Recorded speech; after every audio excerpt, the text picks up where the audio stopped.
¿Qué tal? Buenos días a todos y bienvenidos a este webinar que vamos a dar hoy, titulado Economía circular, palanca de competitividad. Lo primero, agradecer a nuestras empresas colaboradoras de hoy, Cygnus y Aclima. Hoy vamos a tratar la economía circular, lo cual es un concepto realmente amplio. Para empezar, podemos dar un par de definiciones, como es que la economía circular es una estrategia o un marco de trabajo que proporciona soluciones a problemas globales, como el cambio climático, la pérdida de biodiversidad, los residuos y la polución. Esto es una definición, por decirlo así, académica, que da la Fundación Ellen MacArthur. Por otro lado, la Unión Europea la define como un modelo de producción y consumo que implica compartir, alquilar, reutilizar, reparar, renovar y reciclar materiales y productos existentes todas las veces que sea posible para crear un valor añadido.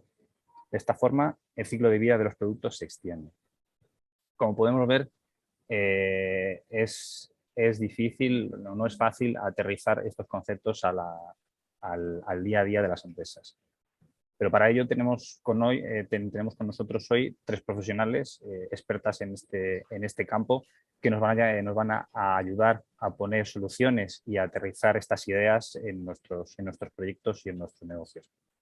Por un lado tenemos a Isabel Rivadulla, que es directora de comunicación y marketing de Cygnus, que es una empresa sin ánimo de lucro que se dedica a la gestión ambiental de los neumáticos. Además, es vicepresidenta de WAS, Women Action Sustainability, que son mujeres directivas que elevan la sostenibilidad a los primeros niveles de decisión a través del liderazgo femenino.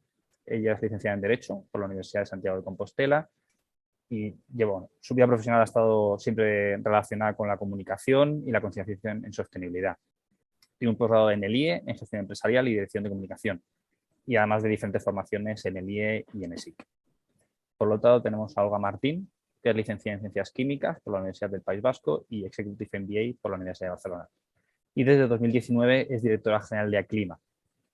Es experta en sostenibilidad, especialmente en medio ambiente, y con amplia experiencia en puestos directivos. Ha ejercido labores de representación sectorial en Europa. Ella lidera el despliegue del plan estratégico vigente que tiene el clúster y que está alineado con el Green Deal europeo y la Agenda 2030. Mantiene una estrecha relación con representantes públicos, competitividad industrial y el medio ambiente tanto a nivel autonómico como estatal. Una de sus muchas labores es promover la innovación y la internalización en el sector ambiental e impulsar generación de nuevos modelos de negocio y empresas. Y luego tenemos a Elvira García, que es ingeniera industrial, especialidad en electricidad por la Escuela Técnica Superior de Ingenieros Industriales de Bilbao y un posgrado en generación distribuida y energías renovables por la universidad, así como un Executive Program por ESADE y Deusto Business School. Es socia también, como Isabel, de Women Action Sustainability y en SENER ha desempeñado muchos puestos técnicos como ingeniero especialista en proyectos de generación renovable, térmicos. Luego estuvo durante 4 años en la dirección corporativa de aprovisionamiento en SENER y en la actualidad es la directora de tecnología en SENER Energy y está al frente de los nuevos retos en tecnología y sostenibilidad en la transición energética, con un foco especial en el desarrollo en tecnologías nuevas y en la integración de las existentes y emergentes de una manera óptima, eficiente y sostenible. Evidentemente, dentro de su ámbito está el fomentar los proyectos colaborativos para alcanzar soluciones respetuosas con el medio ambiente, digitales e integradoras. Así que buenos días, Olga, Elvira, Isabel, ¿qué tal todo por allí? ¿Qué tal? Buenos días, muchas gracias José Luis. Bienvenidos a todos, a los que estáis conectados y que luego también posteriormente seguramente veréis de manera diferida, así que bienvenidos a todos. Esperemos que el webinar sobre lo que entendemos aquí, que es una grandísima oportunidad para la economía circular, os pueda ser de interés. Y primeramente, pues buenos días, saludar aquí a mis compañeras de sesión hoy, a Olga, buenos días. Buenos días, Elvira. ¿Qué tal? Muchas gracias por invitarnos y encantada de estar aquí con vosotros. Muy bien. Y buenos días, Isabel, ¿qué tal? ¿Qué tal? Buenos días. Yo también encantada de estar aquí y compartir este rato con vosotras. Bueno, a ver si somos capaces de tener una conversación que la tengamos útil para los oyentes. Cualquier cuestión que podáis tener, podéis ir comentándola en el chat. No podremos atender respuestas en directo, pero sin ningún problema después cualquiera de nosotras tres atenderemos las cuestiones y lo que podamos compartir y ayudar, por supuesto, a disposición de todos, ¿no? También creo que José Luis os ha animado a que vayáis atendiendo a un cuestionario para sacarnos una foto de dónde tenemos cada una nuestra compañía a nivel de sostenibilidad y bueno, lanzamos la mañana. Olga, bueno, yo primero os voy a dar una introducción y mi visión de los números macro, muy macro, de lo que entiendo que es la gran oportunidad alrededor de la economía circular, ¿no? No sé, a nivel de cifras ya sabéis que siempre hay un poco de variabilidad según quién sea la fuente, ¿no? Pero bueno, parece un número bastante razonable o comúnmente aceptado que a nivel europeo pues generamos a nivel de residuos sólidos de diferente naturaleza más de 2.500 millones de toneladas al año, ¿no? Y que bien estén tratados o no, o pretratados previamente o no, la reciclabilidad que tenemos alrededor de los mismos es muy bajita, ¿no? Tenemos un 60% que prácticamente no se recicla, ¿no? A nivel España, pues los porcentajes son también bastante parecidos, entre el 30 y el 40 que reciclamos, y también tenemos pues, una cantidad de recursos enorme, ¿no? Porque uno de los mensajes que nos gustaría también marcar hoy, por lo menos uno de los míos, es que el residuo es un recurso. Es un recurso, sin ninguna duda. Es el recurso, es la materia prima del futuro y es en algo en el que tenemos que trabajar, ¿no? Efectivamente estamos ante un reto, pero es una gran oportunidad. Es una gran oportunidad de generar nuevos modelos de negocio, de generar nuevas oportunidades de tecnologías, de generar empleo. Estamos ante una oportunidad de introducir el medio ambiente, ¿no? en el cuore de nuestro modelo económico, y eso en la parte de residuos es claro y evidente, y en Euskadi sin ninguna duda. En estos momentos en Euskadi se están produciendo 3 millones de toneladas de residuos anualmente, ¿no? De las cuales el 37% siguen yendo a depósito controlado. Tenemos en torno a 2.200.000 toneladas de residuos que están yendo a vertedero, ¿no? A depósito controlado. ¿Y qué tenemos ahí? Tenemos una cantidad de materia prima que podemos utilizar para generar nuevos materiales secundarios que den respuesta a todos estos objetivos que nos están marcando desde las políticas europeas del Pacto Verde, ¿no? Entonces, la oportunidad la tenemos que coger. Y además la tenemos que coger porque seremos capaces de generar innovación, seremos capaces de generar futuro y seremos capaces de seguir aquí, ¿no? Como país industrial que somos y que tenemos que seguir apostando por la nueva industria. Isabel, por ejemplo, en lo que respecta a las corrientes diferentes de residuos en base a cifras, para ti, ¿cuál es uno de los recursos que tiene potencial o que está últimamente más de boga porque se empieza quizás a tener un poco más de foco sobre él y se empieza un poco a generar normativa sobre el mismo? Bueno, yo creo que en general todos los residuos, como decía Olga, tienen un valor, y yo creo que hay que cambiar ese concepto, esa concepción de antes eran basuras, ahora ya empezamos a llamarles residuos. Y yo creo que el siguiente paso es llamar recursos, y que la gente no tira algo valioso a la basura, no desecha algo que tiene valor, y entonces hay que cambiar ese concepto. Es verdad que hasta ahora en nuestro país se han ido gestionando diferentes flujos de residuos desde hace muchos años, porque si echamos la vista atrás, la primera ley de residuos, que fue del año 98 aquí en España, tenía un precursor anterior que era la ley de envases, que creo recordar que es del año 97. O sea, se llevan gestionando correctamente distintos residuos desde hace muchos años. En el caso de los neumáticos han pasado 17 años de experiencia en el que hemos logrado transformar algo que antes se desechaba y que además tenía un gran impacto visual, sobre todo por dónde terminaba tirado, ¿no? En algo valioso, porque hoy en día está prohibido desde el año 2006 que ningún neumático vaya a vertedero, con lo cual ahí hemos conseguido convertir ese residuo en un verdadero recurso. Luego ya hablaremos de todo lo que nos queda todavía por andar en el sentido de apostar, ¿no? por este material. Pero hay muchos otros flujos, como bien apuntabas tú, que ahora se recogen en la última ley de residuos, la ley de este año 2022, que recoge flujos curiosos como por ejemplo el del textil, que es un material, o sea, es un residuo que es la segunda fuente, yo creo que es el segundo residuo con más cantidad que hay, y que se estaba desaprovechando. Ya no solo es el impacto que supone el quemar muchas veces el residuo textil o no aprovecharlo, volverlo a reintroducir otra vez en la cadena de producción, sino que se estaban desaprovechando pues, muchas oportunidades, ¿no? Yo creo que aquí este va a ser el punto de inflexión. Se han hecho en los últimos años muchas regulaciones en esa línea, en una línea de un cambio de modelo que yo creo que vamos a ver en muy pocos años, y ahora veremos los resultados, porque todavía nos queda hasta el 2025 y no olvidemos que el 2050 es como el límite que tenemos todos ahí delante para lograr ese cambio y lograr luchar contra el cambio climático y contra muchos otros límites planetarios que también tenemos ahí, que tenemos que tener presentes, lo tenemos muy cerca. Y quizás alrededor de estas cifras, ¿no? Siempre nos parece que nos concentramos en corrientes como muy concretas, ¿no? Y que parece que está siendo, bueno, por lo menos más sectorial o más en base a cómo la normativa los vaya un poco incentivando, ¿no? El hecho de que se impulsen soluciones para su gestión o su mayor circularidad, ¿no? La tecnología tiene una posición clave en este caso, pero quizás también nos falta un poquito el hecho de empezar a mirar algunos flujos con la posibilidad de mezclarlos con otros flujos, ¿vale? Y entender las posibilidades que eso nos pueda desarrollar, ¿no? Por ejemplo, en el caso del textil, ¿no? Quizás parte de las reflexiones que nos puede dar es, bueno, ¿con qué otro tipo de flujos puedes llegar a generar otro tipo de corriente que tenga otra usabilidad, ¿no? Eso por introduciros la parte colaborativa, ¿no? Que para mí es otro de los grandes retos, ¿no? Uno de los retos que estamos comentando es, hay muchos recursos, esto es una oportunidad enorme, pero esta cantidad de recursos también existía en los años pasados, ¿no? ¿Qué es lo que nos está un poco faltando? ¿Qué es lo que vamos necesitando para intentar presionar esto? ¿Cómo veis el tema de las colaboraciones? Y un poco con este mensaje un poco extraño de decir, oye, vamos a mezclar flujos, vamos a intentar generar soluciones entre sectores, entre flujos. ¿Cuál es un poco ahí tu visión en la parte de la colaboración y de la economía circular con la colaboración?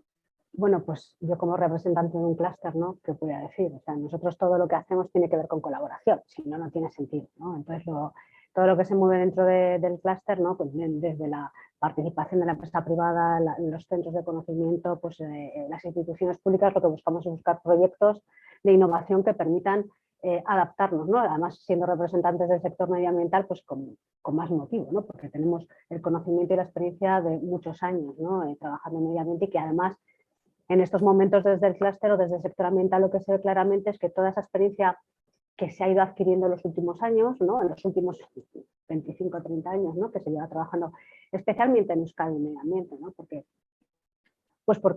aquella industria pesada que nos ha permitido estar donde estamos ahora, ¿no? Los altos hornos, los grandes astilleros, pues nos llevaron a tener que hacer una transición ecológica al final de los 90, ¿no? Y eso nos llevó a tener que implementar pues normativas y luego generar un ecosistema de conocimiento y experiencia en gestión ambiental muy importante y muy interesante, que ahora la podemos tener a disposición de este cambio radical y revolucionario que significa el Pacto Verde, ¿no?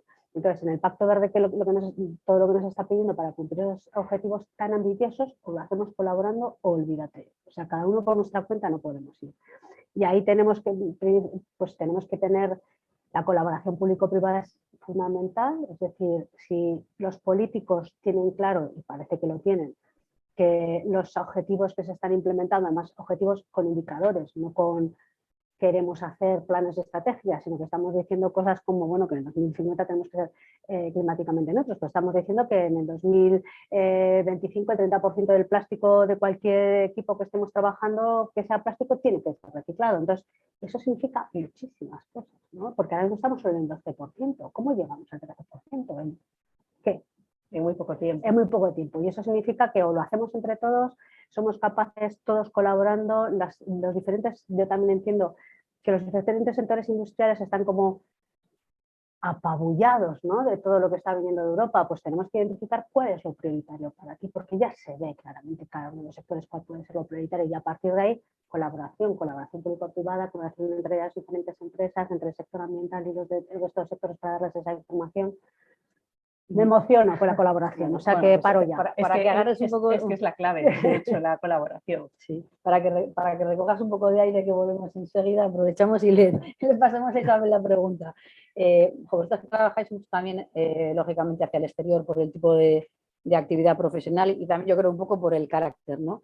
Isabel además socia UAS, que en ese aspecto pues la difusión y la concienciación y la colaboración. Yo creo que son parte de los valores. Igual me dejo algo muy importante, pero bueno, seguro que me lo recuerdas. Pero, ¿qué retos en el sentido de qué veis que no estamos haciendo bien las empresas para que esas colaboraciones, ¿no? A pesar de tanta difusión, a pesar de tanta concienciación, sí que existe, porque la gente lo muestra, ¿no? Lo manifiesta, ¿no? Hay un interés, nuestros hijos, la sociedad en general.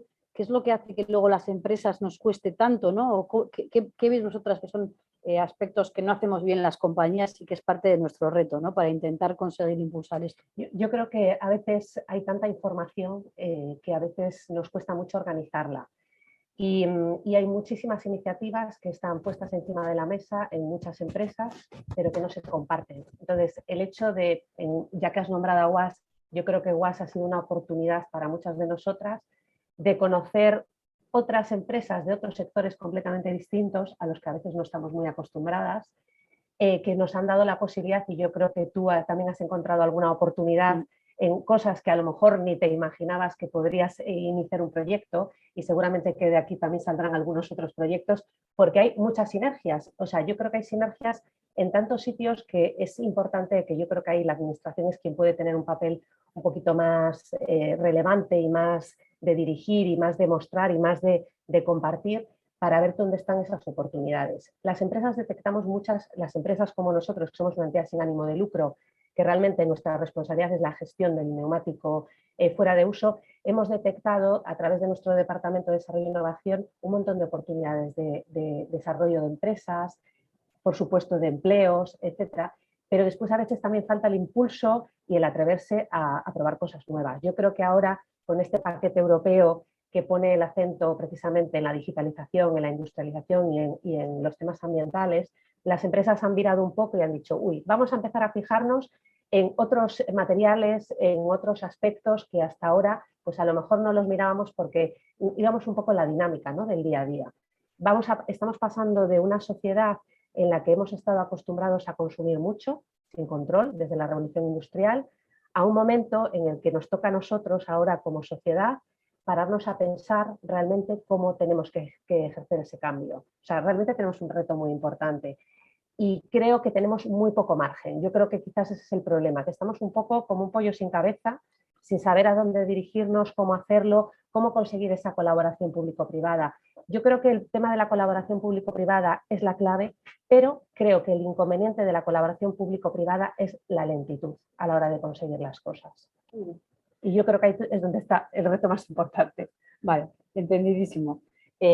Por poner un poco también cifras a esa colaboración público-privada, ¿no? Si, por ejemplo, nos enmarcamos en lo que van a ser los NEC-100, ¿no? Y enmarcamos, por ejemplo, una franja temporal del año 2021 al 27, y atendiendo a que se dice que el 40% de ese dinero que se vehicula en fondos NEC-100 se va a asociar a iniciativas alrededor de la transición ecológica, estaríamos hablando entre ese importe público más ese importe privado, estaríamos hablando de 257.000 millones de euros en esa franja de 6-8 años, ¿no? Que parece pues, un incentivo suficientemente importante como para que busquemos fórmulas de colaboración, ¿no? Isabel introducía un poco el hecho de hay un reto, es un reto grande, hay temas de tecnología que subyacen, ¿no? Respecto a se sabe lo que se quiere, pero igual no tenemos en un ámbito de sector la solución, pero quizás trabajando, comentando con empresas de tu propio sector o con otras, puedes encontrar una manera. Y quizás ahora uno de los retos en esa colaboración público-privada está precisamente arrancar esas tecnologías que sean fiables y que haya un modelo de negocio estable, ¿no? Entonces, respecto, por ejemplo, a lo que vosotros estáis percibiendo en una situación como Aclima, ¿no? En el clúster, la sensación un poco que tenéis de lo que recibís un poco de las empresas va en línea a lo que dice Isabel, que estamos desbordados de información y que la normativa está llegando con lentitud. A nivel normativo, ¿qué reto nos tendríamos un poco que poner respecto a velocidades o tratar algún flujo con más incentivo? O ¿cómo ves tú en ese aspecto el tema? Yo creo que hay diferentes aspectos en función de quién sea el protagonista. En el caso, por ejemplo, del sector ambiental, que es bueno, pues el sector que está en el clúster, lo tienen clarísimo que esto es una oportunidad. ¿De acuerdo? Y de hecho, por ejemplo, relacionado con el PERTE de economía circular, que sabéis que hay un PERTE que está en estos momentos en marcha y que hay una posibilidad de una orden que está ahora mismo en fase de que salga, unos 192 millones dedicados a proyectos de economía circular. Dentro del clúster hemos recogido 50 proyectos de iniciativa privada en colaboración para presentar a ese modelo. ¿Por qué? Porque el sector ambiental está viendo el residuo como un recurso que se puede generar una materia prima a futuro y con un mercado, ¿de acuerdo? Porque no somos, o sea, queremos hacer negocio con esto, ¿no? Y se está viendo que eso es una posibilidad. Luego está la parte del sector industrial, ¿no? En el sector industrial en general, cada uno de los sectores, bueno, pues por ejemplo, podemos estar pensando en que tenemos que hacer un coche eléctrico, pero si ahora vamos a hacer unas baterías, estamos introduciendo la variable de economía circular en la fabricación de las baterías y de los materiales que van a participar en esas baterías, cuando sabemos que muchos de los materiales están yendo a depósito controlado en estos momentos, que no se están recuperando.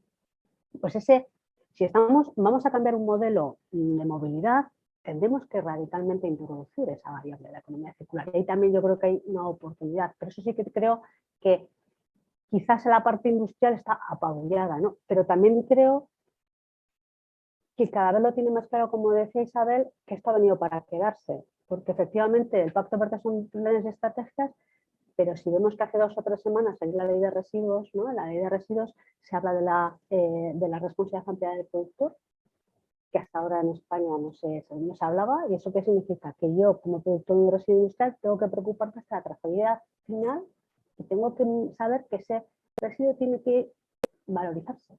O sea, eso es verdad que se hacía con los flujos que yo comentaba. Quizás en muchos otros sectores no miraban hacia esa responsabilidad, ¿no?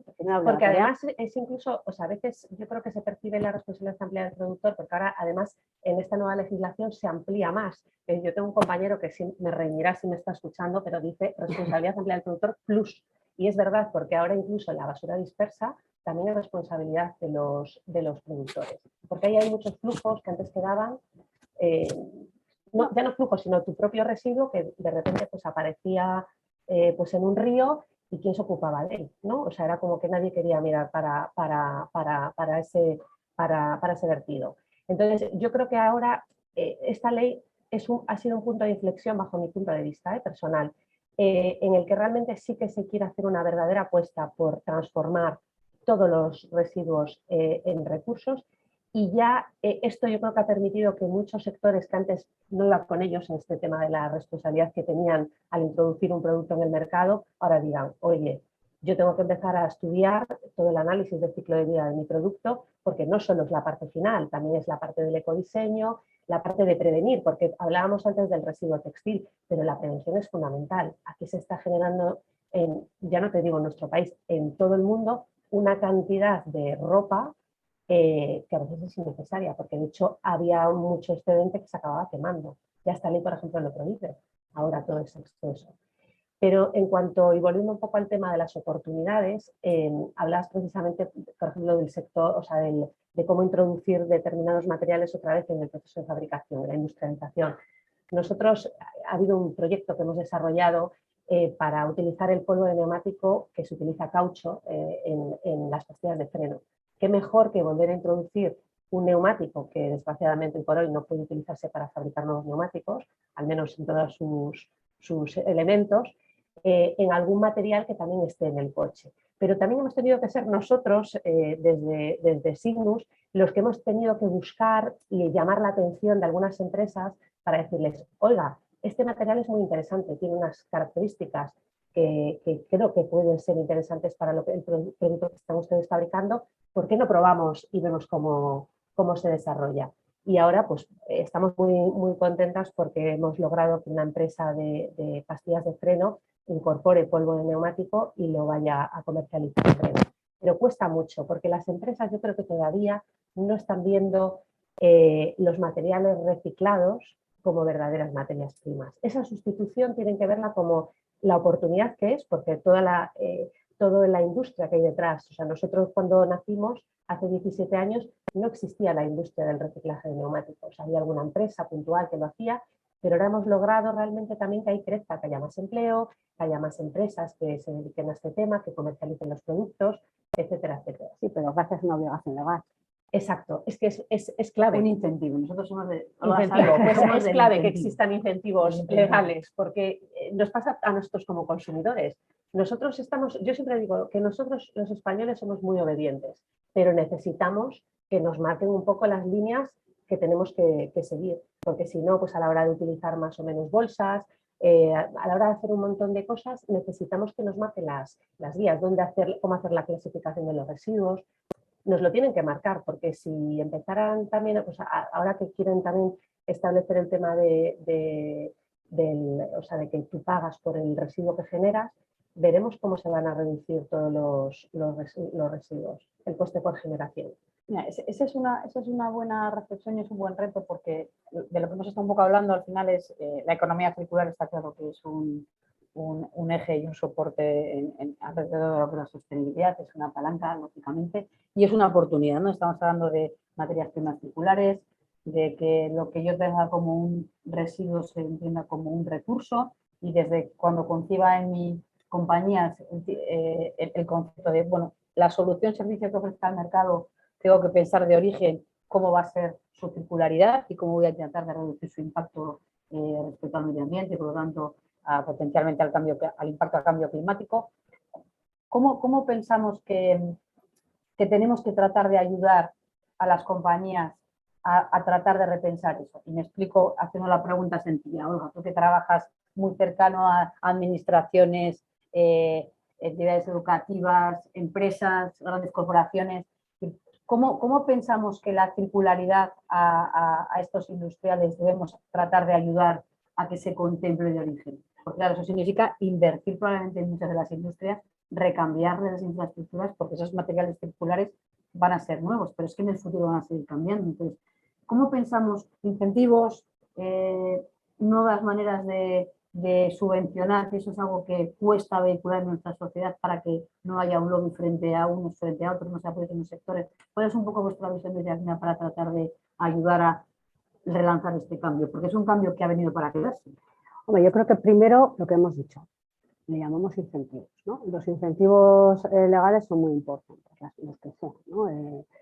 Y van a venir, porque se está hablando de taxonomía, se está hablando de fiscalidad verde, se está hablando de no solamente de, digamos, de poner requisitos legales que dicen que a partir de tal tiempo no puedes hacer, ¿no? Se están hablando de otra serie de herramientas económicas que van a permitir darle ese valor, ¿no? Que ahora mismo no tiene el residuo, digamos, material secundario, ¿no? Y ahí yo creo que, bueno, pues hay políticas ya europeas que vienen, ya la misma ley la ley de residuos ya está poniendo una tasa al vertido, ¿no? Que hasta ahora pues no había, por lo menos globalmente en España, ¿no? Y eso significa, bueno, pues que está tratando de incentivar que aquello no se vaya a vertido, ¿no? Además, tenemos que soportar la innovación. Yo creo que ya tenemos tecnologías, quizás porque como los residuos que eran, o las materias secundarias que salían de residuos que eran rentables, pues los conocemos, ya están en marcha y están saliendo, pero sí que hay tecnologías para estos 2 millones de toneladas de residuos que tenemos en Euskadi que se van a vertedero, ya tenemos tecnologías, yo creo que podemos empezar a utilizar para sacar ese material secundario, y eso lo tenemos que poner en marcha. Y tenemos que empezar, primero tenemos que ser capaces de encontrar suelo donde poner estas infraestructuras, ¿no? Y ahí tenemos que pensar en que tenemos una cierta responsabilidad como sociedad de tratar nuestros propios residuos, y que el residuo también tiene que tener un kilómetro cero. Es decir, yo produzco un residuo en mi país, tengo que valorizarlo, ¿no? Y para eso tenemos infraestructura, tenemos empresas que saben de tecnología y tenemos ideas para implementar esas infraestructuras, y tenemos que ser valientes para empezar a implementarlas en nuestro país. Y después esto va a cambiar, porque si somos capaces de hacer todo lo que podemos hacer en la recuperación de residuos, dentro de 5 años vamos a tener unos residuos muy diferentes a los que tenemos ahora. ¿Y eso qué es lo que va a hacer? Que nos pongamos las pilas y hagamos innovación. Y para ello tenemos que fomentar esa innovación, pues a través de programas de ayuda, a través de colaboración público-privada, viendo un poco más a futuro, a través de acuerdos con las universidades para que ellos que hacen investigación básica empiecen a pensar en esos futuros residuos del futuro, ¿no? Y yo creo que es un poco lo que dijiste tú antes, Elvira, el que las empresas tienen que empezar a pensar que los materiales a los que estamos acostumbrados hasta ahora o que estábamos acostumbrados van a cambiar. Y entonces empezar siempre a pensar en que ahora tenemos ahí unas canteras de residuos maravillosas donde vamos a poder desarrollar cosas muy novedosas.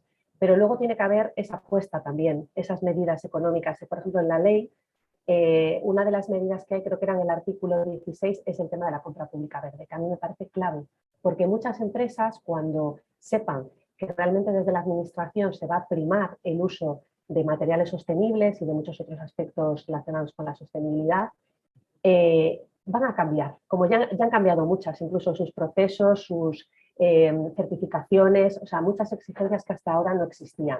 Yo aquí pongo un poco y aprovecho el acento, por ejemplo, en el tema de las carreteras. Nosotros entendemos desde Signus que el polvo de neumático tiene un potencial brutal para las carreteras, mejora sustancialmente sus prestaciones desde el punto de vista técnico y, por supuesto, desde el ambiental, y el económico, que siempre ha sido el más dudoso por el coste que podría suponer y demás. Si se mira a largo plazo, el mantenimiento de carreteras hechas con polvo de neumático se reduce sustancialmente por las características que tiene el polímero. Pero sigue sin haber esa apuesta realmente de potenciar el uso de este tipo de materiales en carreteras. Ahora incluso a veces desde las carreteras se dice que se aprovechen también residuos de carreteras, de otras carreteras, para construir nuevas carreteras, que está fenomenal y por supuesto que hay que hacerlo. Pero también hay que buscar materiales procedentes de residuos con valor, porque no se trata solo de utilizar un material procedente de un residuo que luego no valga para nada, pues eso al final es tirar piedras contra nuestro propio tejado. Hay que buscar realmente cuáles son esas características de cada material y cómo podemos potenciar su uso. Antes Olga terminaba su anterior intervención alrededor de la innovación, ¿no? Yo no me voy a resistir a hacer la pregunta aquí a Isabel respecto a ellos desde Signus, ¿no?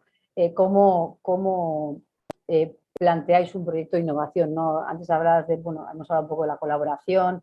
¿Cómo vosotros enfocáis un proyecto de innovación? Pues mira, para nosotros la innovación es muy importante.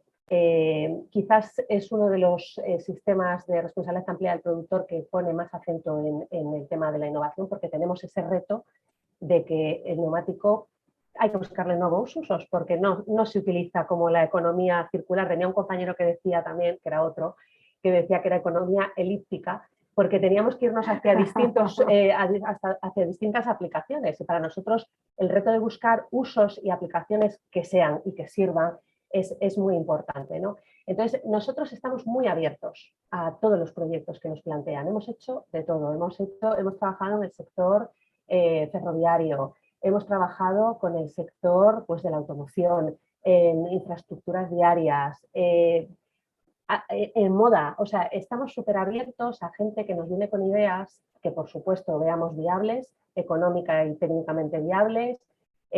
Hacemos un previo estudio del arte, por supuesto, vemos que no tenga impacto ni en la salud ni en el medio ambiente y vemos que luego tenga una capacidad relativa de consumo del material. No se trata de hacer cualquier cosa, ¿no?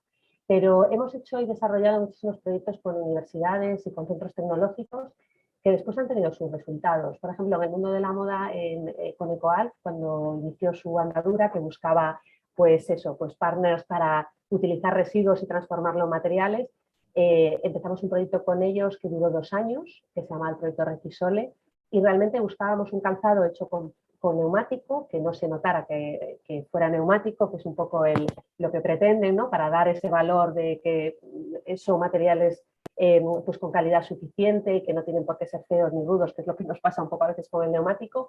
Y realmente se desarrolló ese calzado como podría haber sido otro, porque se hicieron muchísimas pruebas, ¿no? Entonces, yo creo que esa es la clave un poco para todos los flujos, el realmente buscar esas utilidades y que luego las empresas estén también abiertas a que por las características que tienen los diferentes residuos, pues puedan introducirlos y probar con ellos, ¿no? Nosotros ahí destinamos una importante, o sea, destinamos recursos económicos y humanos realmente a desarrollar esos proyectos.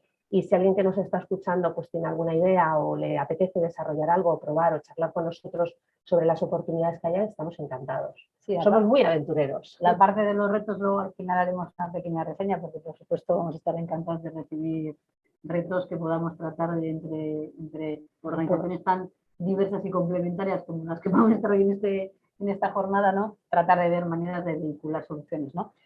Un poco, antes también hemos hablado en nuestro café mañanero previo sobre el tema de la valorización material, valorización energética, hemos hablado de materiales circulares, ahora hay una, bueno, yo creo que hay una enorme difusión respecto a los combustibles circulares.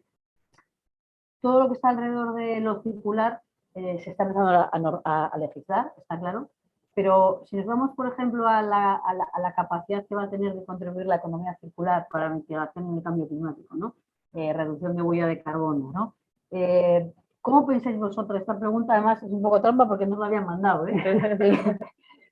¿Cómo pensáis vosotros que se debiera un poco incentivar precisamente un material circular, un combustible circular versus un combustible verde o versus una materia prima verde? Es decir, respecto a lo que son emisiones, los combustibles, por ejemplo, fósiles, ya tienen una huella. El combustible circular va a venir en muchos de los procesos de capturar un CO2, de recircular materiales, recursos, vía tecnología, vía pirolisis, vía gasificación, vía procesos de síntesis químicas posteriores, tenemos un combustible circular. ¿Cómo piensas un poco, Olga, que debiéramos acelerar precisamente esa necesidad de velocidad que antes Isabel planteaba? ¿Debemos ser un poco exigentes y aunque no sea estrictamente muy comparable, acercar mucho un combustible sintético circular a un combustible verde? A ver, yo creo que lo necesitamos todo. O sea, necesitamos esos combustibles sintéticos provenientes de residuos, necesitamos todo, lo necesitamos todo porque el reto es tan inmenso que, y además los sectores que los necesitan son tantos, porque no solo estamos hablando que tenemos que hacer una transformación energética y que tenemos que tener una movilidad sostenible y que en nuestras casas tenemos que utilizar energías renovables, no, es que los procesos industriales tienen que hacer una redefinición de sus consumos energéticos y de sus emisiones de CO2, ¿no? Entonces, no lo digo yo, Ellen MacArthur, que es una fundación que creo que en economía circular habrá poca que sea menos relevante, dice que el 45% de las emisiones de CO2 provienen de no aplicar procesos de economía circular en la industria. Tela, el 45%. Y por mucho que hagamos transición energética y vayamos a renovables, no vamos a poder conseguir cambiar todo nuestro panel energético. Entonces, todo es bienvenido. Y aquí tenemos, por ejemplo, un flujo maravilloso, que es el plástico, en este país, que se produce con ganas, que va a depósito controlado. Ahí tenemos una oportunidad que tenemos que cogerla ya, antes que venga otro y nos la quite. Es que por ejemplo, esa corriente en concreto es una corriente que tiene unas potencialidades y unas posibilidades muy importantes y en el corto plazo. Es un tipo de corriente que tiene tecnología. Yo creo que uno de los retos alrededor de la tecnología en algunos de los escenarios está precisamente en que es razonablemente singular o a medida, si me lo permitís, ¿vale? Hay tecnologías que se pueden aplicar, pero cuando vas, por ejemplo, a una industria o a un tipo de flujo, pues necesitas hacer algo razonablemente a medida, precisamente para que sea económicamente viable, ¿no? Pero mi pregunta era un poco más tramposa. Chica. Y por el hecho de nuestra concienciación y de veras de dar un paso adelante como ciudadanos sostenibles, ¿no? Nosotros estamos dispuestos a tener un impuesto adicional que ayude precisamente a bien redistribuido hacia las industrias y hacia la sociedad, contribuir a que esa transición ecológica se haga, porque hemos hablado antes de un montón de miles de millones de la Unión Europea, público-privada, pero sigue faltando dinero. No es suficiente precisamente para toda esta gran transformación que hay que hacer en las industrias en general para ser sostenibles, ¿no? Entonces, queremos tener economías locales, queremos mantener los puestos de trabajo, queremos mantener nuestro bienestar, por supuesto cuidar el planeta, ¿no? Estamos hablando de sostenibilidad y economía circular, ¿no? Pero sigue faltando, se ve, ¿no? Se evidencia en que nos cuesta mucho lanzar iniciativas porque económicamente no terminan de salir, ¿no? Isabel ponía el ejemplo del polvo de neumático para las carreteras y decían, bueno, es económicamente si lo miras a largo plazo. Claro, pero ¿cuántas veces miramos a largo plazo? Bueno, es complejo. Es que hay que mirar a largo plazo, porque precisamente todo hay que verlo en todo el análisis del ciclo de vida, ¿no? No hay que mirar a corto plazo. A veces, pues, cuando una adjudicación pública se hace pensando pues, en el corto plazo, pero luego tienes que pensar que tienes que adjudicar también una cantidad de dinero bastante importante para los 2, 3, 4 años, hacer un mantenimiento de esas carreteras. Si eso te lo ahorras, pues te sale mucho más barato. Y aparte de que yo creo que también hay esa concepción errónea muchas veces de que el utilizar residuos como materias primas es más caro, y no es así. O sea, a veces sí que hace falta una transformación y, por ejemplo, pues para transformar el neumático y fabricar ese polvo, pues es más caro que fabricar, por ejemplo, el granulado que se utiliza para los campos de fútbol, por poner un ejemplo. Y por ejemplo, en esos retos que habéis todos abordado desde el neumático en innovación, y luego le traslado la pregunta a Ainhoa, en su visión, ¿cómo estáis consiguiendo la parte económica para lanzar esos proyectos e iniciativas? Es decir, ¿estáis viendo un compromiso de cada compañía afectada? ¿Estáis viendo más colaboración? A ver, nosotros estamos viendo que, por ejemplo, en las aplicaciones principales que tiene el neumático, que es el relleno de campos de fútbol de césped artificial, en los setas de seguridad de parques infantiles, tartanes de atletismo, etcétera, etcétera, y carreteras, en las dos primeras sigue habiendo apuesta porque es la mejor solución que hay. De hecho, ahora mismo, por ejemplo, el 50%, alrededor del 50% del caucho reciclado se destina a rellenos de campos de césped artificial. Ahora mismo está encima de la mesa en Europa la posibilidad de que se prohíba esta aplicación porque se considera microplástico la partícula de caucho, ¿no? El impacto que esto va a suponer para nosotros, o sea, para la sociedad, porque este 50% hay que utilizarlo en algo más. Por eso yo antes habría la posibilidad habría un poco el tema también de la valorización energética, que digo, está muy denostado y por supuesto hay que cumplir con el principio de jerarquía de residuos sin duda alguna y cumplir con todos los objetivos que se marquen, pero hay que ser flexibles muchas veces.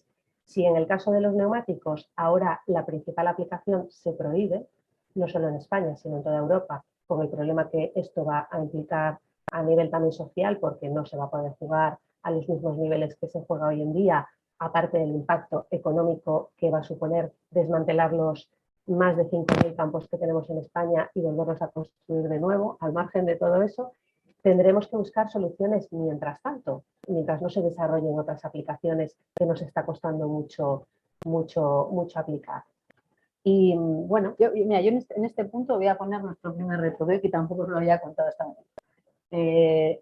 Tu corriente de neumáticos tiene una tecnología posible, evidentemente hay que seguir trabajándolo alrededor de la pirólisis. Los neumáticos tienen un pretratamiento que requieren, pero se pueden pirolizar. El plástico se piroliza. Deberíamos tratar de ver una fórmula para decir, ¿somos capaces de montarnos una infraestructura que sea capaz de absorber ambos tipos de residuos y tenga una rentabilidad razonable?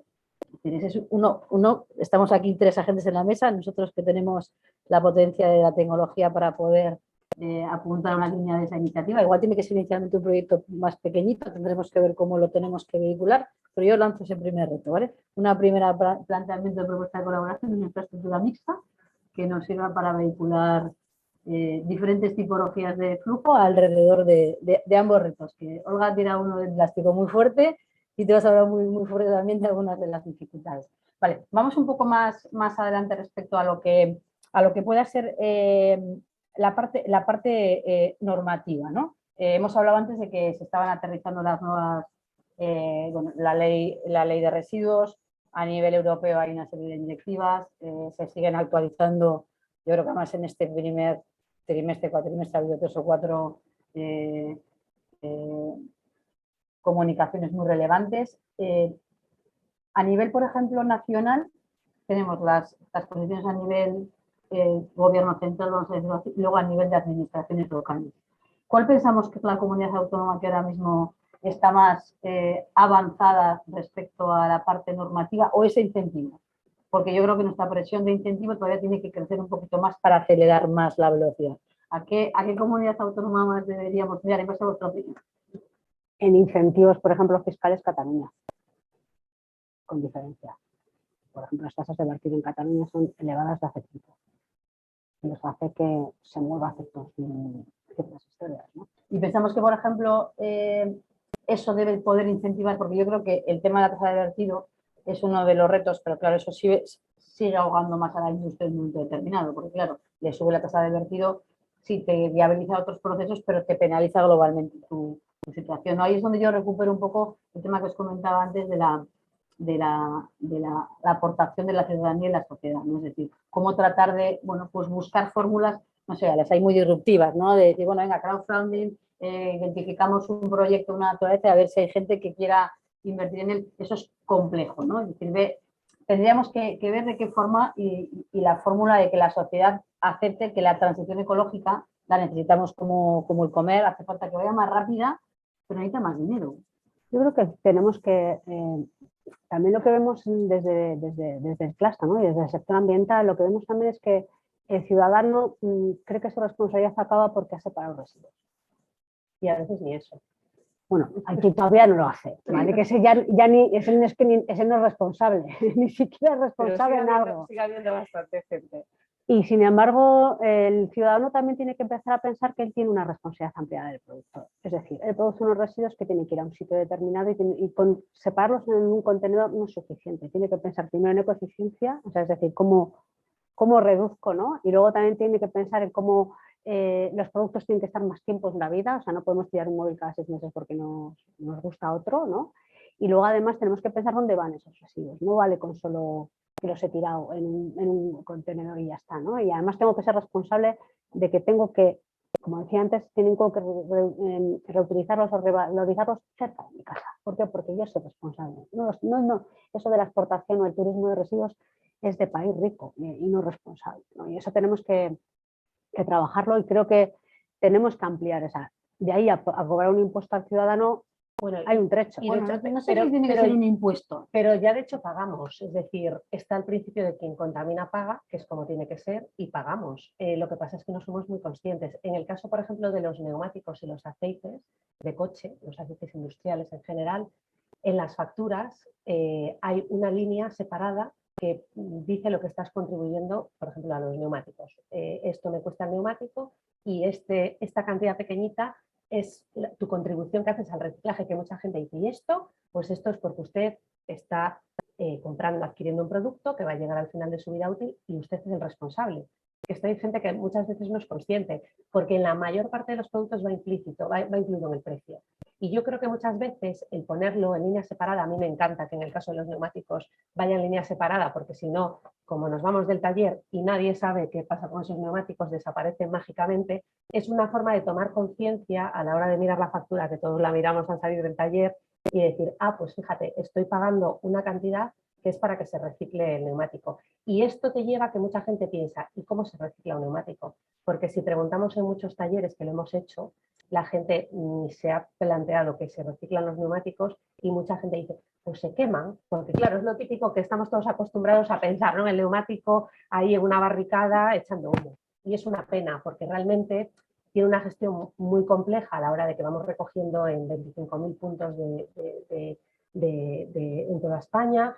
Hay que llevarlo a distintas instalaciones, hay que hacer que todo el sistema y toda la red operacional sea, digamos, económicamente viable, ¿no? Y hacerlo de la forma más barata posible. Y de hecho tenemos que ir cada año reduciendo ese coste, pero realmente lo queremos reducir porque esos materiales van teniendo valor en el mercado. Hoy por hoy no lo tienen. Por ejemplo, dicen que, bueno, la ciudad del mundo que más recicla, que es San Francisco, que está en ratos de reciclaje de cualquier una de las corrientes de residuos que produce del 85%, estos pagan por reciclar. Es decir, ellos tienen unas tasas muy altas el ciudadano tiene unas tasas muy altas de impuestos por los residuos y si reciclas, te van bajando. Claro, es un poco lo del el pago por generación, o sea, pago por generación. Es decir, tú generas mucho residuo y pagas en función de del residuo que generas. Que yo creo que al final es una fórmula bastante buena para concienciar a la gente y además bastante justa, porque a lo mejor hay gente que hace muy bien su gestión y su reciclaje y separación en casa, pero luego vas a muchas casas que yo no entiendo cómo todavía hay muchas casas en las que realmente no se separan los residuos. Bueno, pero por ejemplo en Euskadi la mayor generación de residuos, el 55% es industrial, ¿no? Que no está asociada a ese tipo de cosas. Entonces y además estamos en un territorio relativamente pequeño, quiere decir que sí que se podía decir un poco lo que comentabas antes tú, ¿no? La sinergia, mapear bien que, bueno, y además que sabemos cuáles son los residuos que se producen industrialmente y qué tipos de residuos son, ¿no? Mapear esos residuos correctamente y ver esas sinergias, ¿no? Sí, yo creo que hay, por ejemplo, las iniciativas antes que se comentaban de la compra pública verde, compras precomerciales, la compra pública innovadora en general, son iniciativas que tenemos que seguir sabiendo aprovechar. Yo creo que también hay una parte importante que se evidencia que no es fácil. Tenemos ahora una cantidad de normativas, de subvenciones, de programas, por fijaros solamente los PERTES, añadidos a los programas de subvenciones que hay naturalmente y anualmente a nivel autonómico, a nivel nacional y a nivel europeo, ¿no? No es fácil para las empresas y sobre todo para el tejido industrial nacional, que es principalmente pymes, ¿no? Hay grandes empresas, pero nuestro mayor tejido industrial está en el reto de esa empresa más pequeña, ¿no? La gran empresa quizás tiene más mecanismos para poder vehicular la circularidad, ¿no? En esas empresas más pequeñas, un poco, Olga, respecto a redefinir sus estrategias de consumo, ¿tú cómo lo ves de iniciativas a adoptar? ¿No? Hablábamos antes y decías, pues aumentar la eficiencia, ¿no? Decías alargar vida de los productos, ¿no? Hombre, en la economía circular no solamente recuperar el residuo, reutilizarlo o reciclarlo, ¿no? La economía circular es muchísimas más cosas. Ahora mismo se están viendo hay empresitas que están empezando a trabajar en temas como pues, servitización, ¿no? Yo vendo bombas y en vez de venderte la bomba, pues le meto un sensor, te lo pongo y te hago un mantenimiento predictivo para que no... Y eso también es alargar una vida del producto que tardas más en eliminarlo, ¿no? Remanufactura, ya se están empezando a ver empresitas que empiezan a trabajar en reparar, ¿no? Que eso parecía que ya estaba olvidado y sin embargo ya se está empezando a ver en temas de reparación. El ecodiseño, yo creo que el ecodiseño es fundamental. Euskadi ha hecho una apuesta con el Ecodesign Center en ecodiseño y ahí yo creo que ahí hay una posibilidad porque eso, con lo que tú comentabas, el introducir el análisis de ciclo de vida en un producto te permite una cantidad de ideas que van en muchos aspectos, ¿no? Y eso yo creo que no se está haciendo quizás o no se está viendo tan claro como la utilización o la valorización de los residuos, pues porque es un material que tenemos ahí, que estamos tirando y que da una pena terrible y que tenemos que trabajar sobre ellos, porque encima tenemos tecnología que podríamos ponerlo en marcha en el corto plazo si queremos o si podemos, y sin embargo, bueno, pues hay otros muchos aspectos que podemos tratar, ¿no? Como todos estos que mencionamos. Y yo creo que las pymes también tienen que percibir esto como una oportunidad para mejorar y también económicamente poder crecer, porque a veces parece que es un cambio que cuesta, todos los cambios cuestan mucho todos. Y es como que cuesta dinero, que tienes que invertir dinero, pero a lo mejor tienes que invertir algo en cambiar procesos. Y ya no solo me refiero a pymes, incluso a pequeñas empresas. Claro, nosotras en el grupo de economía circular que tenemos en UAS, este tema lo hemos planteado. Tenemos una guía de economía circular y siempre decíamos, nos encantaría poder mentorizar alguna, sobre todo pequeña empresa. ¿Cómo lo haríamos? Pues, por ejemplo, un restaurante, ¿cómo hace para no desaprovechar o no tener tanto desperdicio alimentario? Pues hay una empresa grande, como una de nuestras compañeras, Iberostar, que decía que ellos tenían un sistema informático que podría, de alguna manera, aprovecharse para, claro, no implementar exactamente el mismo sistema, pero sí enseñarle cuáles son las pautas para que también una pequeña empresa, un pequeño restaurante, pudiera implementar ciertos aspectos, ¿no? Entonces yo creo que hay muchas sinergias que se deberían de compartir y facilitarlo a las pequeñas empresas a través de las asociaciones, de empresas, etcétera, porque hay muchas oportunidades para que incluso mejoren y sean mucho más rentables, ¿no? Porque yo creo que la economía circular se tiene que ver como una oportunidad para ser más rentable. Y clave de competitividad. Totalmente. Tienes que, en el nuevo mundo, para ser competitivo tienes que ser circular. Sí. Yo creo que es una buena manera de tener colofón. Yo voy a dar 3 mensajitos de resumen de lo que hemos hablado durante la distendida charla y daré algunos datos un poco de las encuestas de los oyentes que han cumplimentado la misma. Bueno, mensajes claramente, la economía circular ha venido para quedarse, es una grandísima oportunidad. La transición ecológica a través de la economía circular es llave para alcanzar nuestros objetivos de reducir la problemática del cambio climático. Tenemos un reto económico, no es sencillo ser circular, ni por tecnología ni por economía. Yo creo que hay empresas que son capaces de desplegar la tecnología. Nosotros, en nuestra modesta opinión, hay un ámbito de tecnología en el que tenemos capacidad de impactar claramente. La normativa tiene que correr. Nuestra concienciación está bien, pero bueno, tenemos que alejarnos un poquito de ese greenwashing claramente. Y bueno, sí parece bueno, que en general también las compañías están empezando a tener una sensibilidad clara de que este aspecto de la economía circular es parte de la solución y es parte de la supervivencia, ¿no? de la misma, ¿no? Entonces, si os parece, voy a hablar un poquito de los números del cuestionario. Respecto a qué se entiende por economía circular, pues se podían elegir entre reutilización, oportunidad, reducción, es una obligación o es una moda tendencia. Nadie ha elegido que sea moda tendencia, lo cual implica que la sensibilización es alta, y la mayoría la asocia principalmente a reciclaje, reutilización y oportunidad, ¿vale? ¿Identificas como una oportunidad el modelo de negocio circular? 100%. Todo el mundo que, por supuesto. ¿Tomarías parte activa en un proyecto colaborativo? Bueno, un 80% te dice que sí, un 20% te dice que tiene que conocer el proyecto, ¿no? Lo cual, bueno, pues es normal. Pues es normal. Igual la pregunta no estaba suficientemente concretada, ¿no? ¿A qué retos se enfrenta tu sector en lo referente a economía circular? Y la mayoría ha apuntado a dos aspectos, tecnológico y económico, competitividad, claramente, es decir, lo que hemos comentado.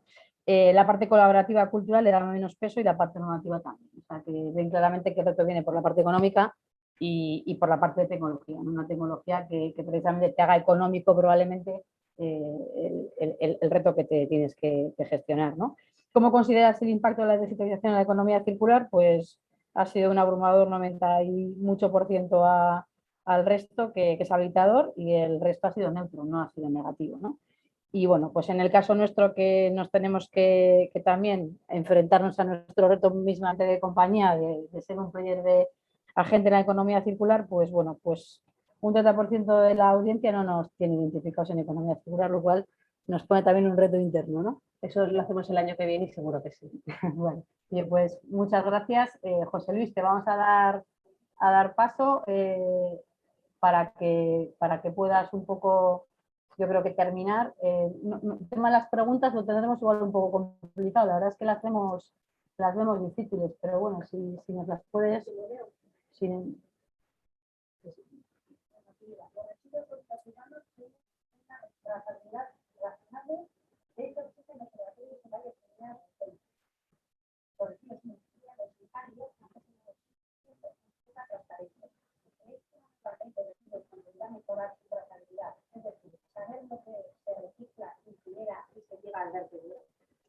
Bueno, yo creo que en general hay bastante trazabilidad. Todo lo que se gestiona, desde luego, tiene trazabilidad, y en el caso de los sistemas integrados de gestión o ahora sistemas de responsabilidad amplia del productor, que no somos residuos sólidos urbanos, tenemos la obligación cada año de reportar tanto a las comunidades autónomas como al Ministerio de todo lo que se hace. Nosotros, por ejemplo, en el caso de los neumáticos, tenemos un sistema informático en el que se recoge desde la petición del taller hasta el certificado de valorización o reciclaje, valorización, o sea, el destino que tiene y en qué se ha transformado el producto. Yo creo que a lo mejor no se cuenta tanto, pero están disponibles las memorias, yo creo que de todos los flujos que se gestionan, y yo creo que no hay poca transparencia. Yo creo que precisamente lo contrario, hay bastante transparencia en esto. La trazabilidad de residuos es una obligación legal. Sí. O sea, es tan sencillo como eso. O sea, y de hecho se va perfilando, porque en el caso, por ejemplo, de los vehículos al final de su vida útil, antes se reportaba por vehículo que se daba de baja y que se había gestionado correctamente. Y hubo una regulación intermedia en la que tienen que hacerlo por piezas, o sea que cada vez se van perfilando más estos temas. Que cualquier residuo que se genera en cualquier instalación industrial tiene que tener una trazabilidad en papeleo, documentación, información anual a la administración, o sea, se sabe perfectamente dónde va cada tipo de residuo. Eso no hay una problemática. Probablemente el que está más asociado al ciudadano tiene más información porque lo estoy generando yo, y quizás yo demando más información sobre esa porque lo estoy generando, pero el otro residuo también lo genero yo, porque lo genero en la empresa en la que trabajo, con lo cual estoy convencida que las industrias todas tienen información para dar al trabajador si lo solicita, y además que todo esto está muy regulado, pero muy regulado. O sea, la trazabilidad del residuo está hiperregulada. Bueno, yo me gustaría cumplir un poco el horario y le tenemos que dejar paso a José Luis. Si hay más preguntas ya las atenderemos sin ningún problema. Y nada, agradeceros, Olga y Isabel, a ti Nos tienes que invitar otra vez, porque estamos aquí muy a gusto. Bueno, tenemos varios retos, así que algunos tendremos que abordar. Y nada, a todos los que nos estáis viendo ahora y seguramente bastantes más que lo verán en diferido, pues oye, animaros a que compartáis vuestro reto alrededor de la economía circular. Bueno, nosotras nos ofrecemos a tratar de colaborar y ayudar en la medida en la que podamos, por supuesto, y nos hemos puesto nuestro propio reto, que igual luego lo evolucionamos o lo hacemos más grande y oye, agradeceros a todos la conexión. Sí, sí. José Luis, para ti. Perfecto, pues muchísimas gracias, Olga, Elvira e Isabel. Bueno, la verdad que muy buenas pistas, muy buenas ideas, mucha luz sobre cómo está hablando de la economía circular, que no es un tema menor y acapara muchos puntos. Antes de terminar, permitidme presentaros la metodología que hemos desarrollado aquí en SENER. Déjame que comparta.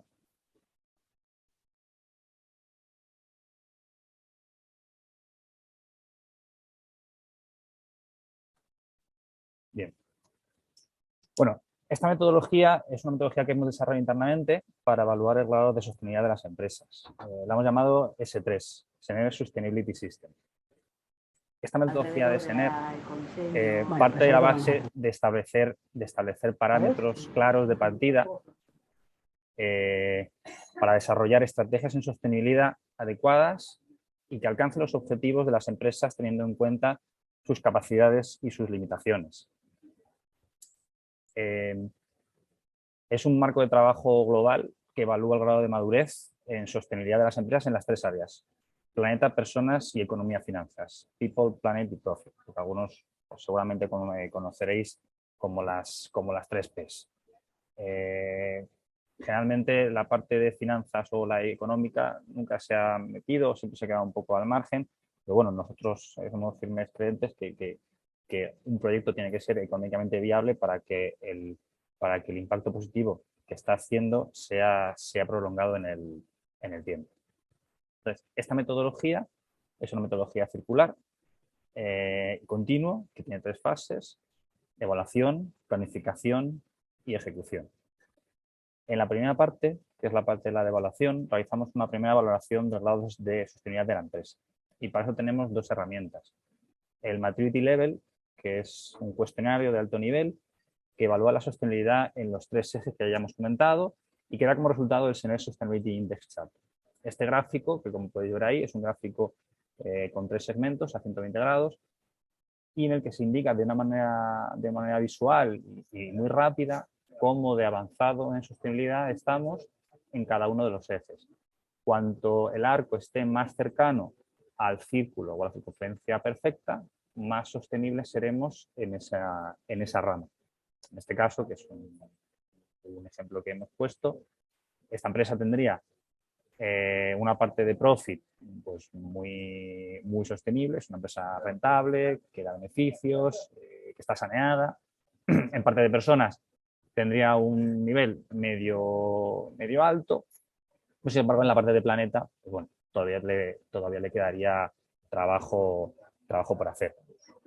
Además de este índice, generamos también el SENER Sustainability State Report, que es un informe que recopila la información del plan de sostenibilidad, del plan estratégico y un cuestionario de bajo nivel muy detallado y principalmente enfocado en el área energética.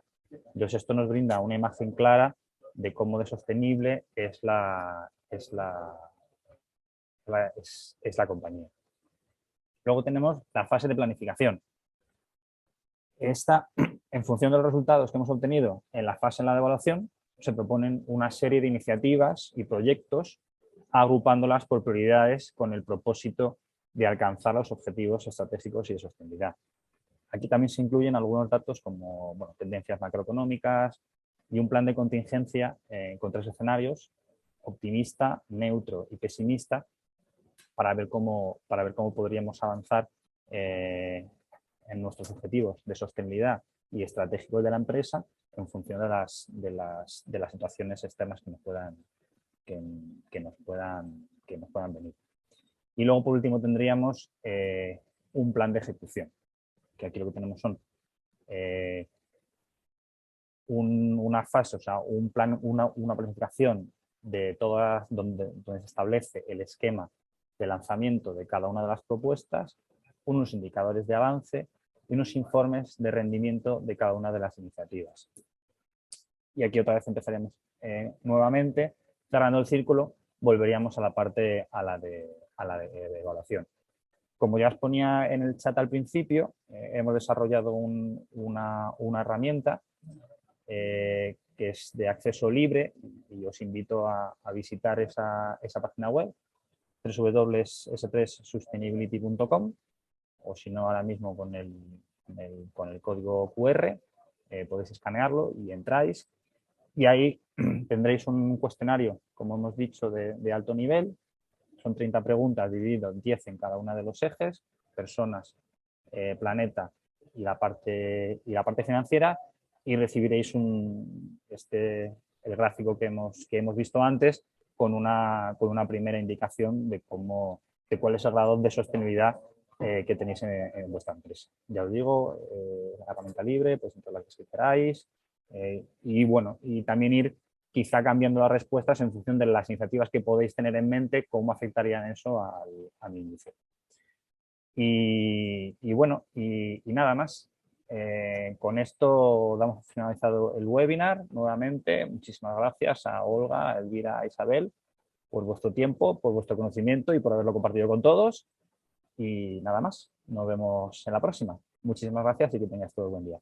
Hasta luego.